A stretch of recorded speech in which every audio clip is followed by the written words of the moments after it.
বাংলায় পরিবর্তনের যে সুবাতাস মমতা ব্যানার্জির সরকারকে উড়িয়ে দিয়ে দীর্ঘ সময় পর বিজেপিকে বরণ করে নিয়েছে, তাকে সোমবার সন্ধ্যায় স্বাগত জানিয়েছেন প্রধানমন্ত্রী নরেন্দ্র মোদী। এই উপলক্ষে তিনি দুটি গুরুত্বপূর্ণ প্রতিশ্রুতিও দিয়েছেন। অনুপ্রবেশকারীদের বিরুদ্ধে কঠোর ব্যবস্থা এবং রাজ্যে কেন্দ্রীয় স্বাস্থ্য প্রকল্প অবিলম্বে চালু করা, যেটি নিয়ে রাজ্যে তৃণমূল কংগ্রেস সরকারের সঙ্গে বছরের পর বছর ধরে বিরোধ চলে আসছে।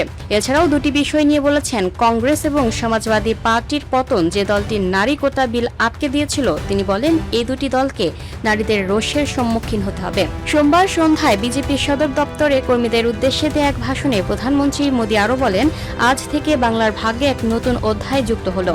বাংলা এখন ভয়মুক্ত এবং উন্নয়নের আত্মবিশ্বাসে পরিপূর্ণ। বাংলায় পরিবর্তন হয়েছে।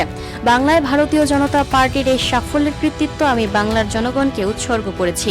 বাংলার পবিত্র ভূমিতে এক নতুন সূর্যোদয় হয়েছে, তিনি আরো বলেন। প্রধানমন্ত্রী মোদী আরো বলেন, এটি বিজেপির জন্য গর্বের বিষয় যে প্রাচীন ভারতের তিন স্তম্ভ অঙ্গ বাংলা এবং কলিঙ্গ দেশকে পুনরায় এগিয়ে নিয়ে যাওয়ার জন্য এনডিএ কে বেছে নিয়েছে।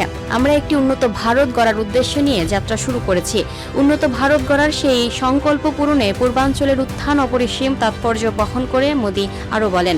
প্রধানমন্ত্রী বলেন, এটি কেবল একটি রাজনৈতিক পরিবর্তন নয়, এটি মানসিকতার পরিবর্তন। আজকের ভারত সুযোগ চায়, এটি উন্নয়ন চায়, এটি আস্থা, অগ্রগতি এবং স্থিতিশীলতা চায়। আজকের ভারত এমন এক ধরনের রাজনীতি চায় যা দেশকে এগিয়ে নিয়ে যাবে। Lucky Akter, up to date news, Dhaka.